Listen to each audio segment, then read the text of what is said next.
Sveiki, mano vardas Nerijus. Dalinuosi po energetinės santykių analizės su Rėjum. Labai patiko ir labai paliko įspūdį, tai šiek tiek noriu pasidalinti ir su jumis.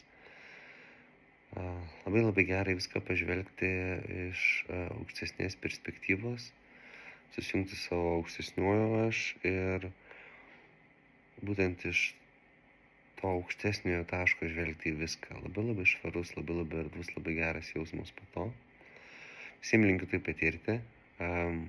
Tikrai tai ne apie kažkokių būtinių klausimų atsakymą ar kažkokių, nežinau, dar kažko.